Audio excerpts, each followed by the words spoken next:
नमस्कार साथियों, आज का ज्योतिषीय कार्यक्रम खास है कर्क राशि यानी कैंसर साइन वालों के लिए।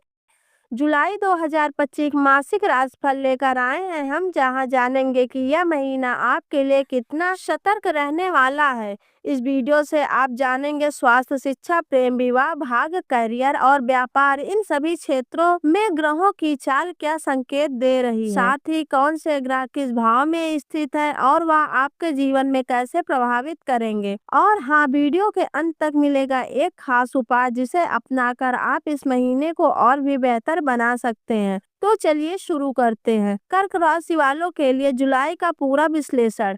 आपकी राशि है कर्क यानी चंद्रमा की राशि। तो सबसे पहले बात करें लग्न की।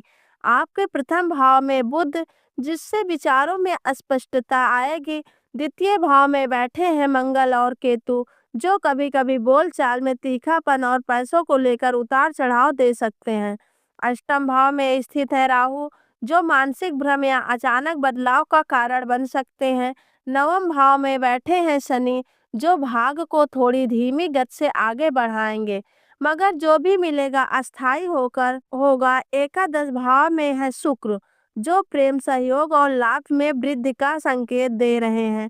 और द्वादशा भाव में सूर्य और गुरु की युति है, जो खर्चों और विदेश से जुड़ी गतिविधियों को बढ़ा सकती है, साथ ही आध्यात्मिक सुझाव भी ला सकती है। तो दोस्तों, इस वीडियो को अंत तक जरूर देखें और यदि आप नए हैं तो चैनल को सब्सक्राइब करें और कमेंट बॉक्स में जय माँ लक्ष्मी लिखना न भूलें।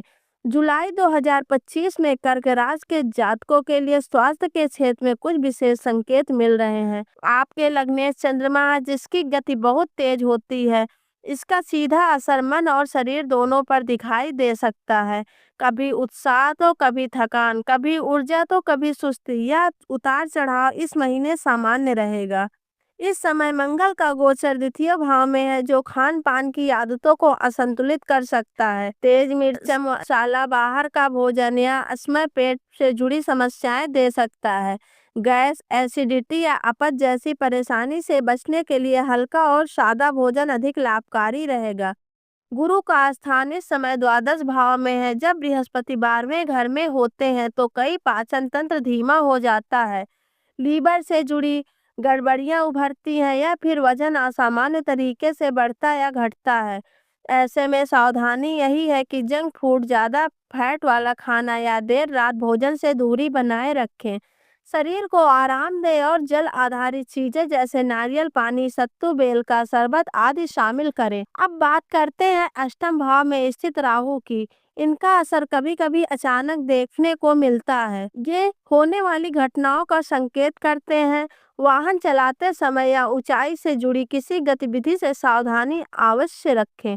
जल्दबाजी, लापरवाही या ध्यान भटकने से दुर्घटना की आशंका हो सकती है, इसीलिए गति धीमी रहे और ध्यान स्थिर। अब बात करते हैं आपकी पढ़ाई की यानी शिक्षा के क्षेत्र में ग्रहों के प्रभाव की। इस महीने पंचम भाव यानी फिफ्थ हाउस को विशेष रूप से देखना जरूरी है, क्योंकि यही भाव शिक्षा, रचनात्मकता और बुद्धिमत्ता का प्रतिनिधित्व करता है। इस समय पंचम भाव के स्वामी मंगल द्वितीय भाव में स्थित है और मंगल की सीधी दृष्टि फिर से पंचम भाव पर पड़ रही है।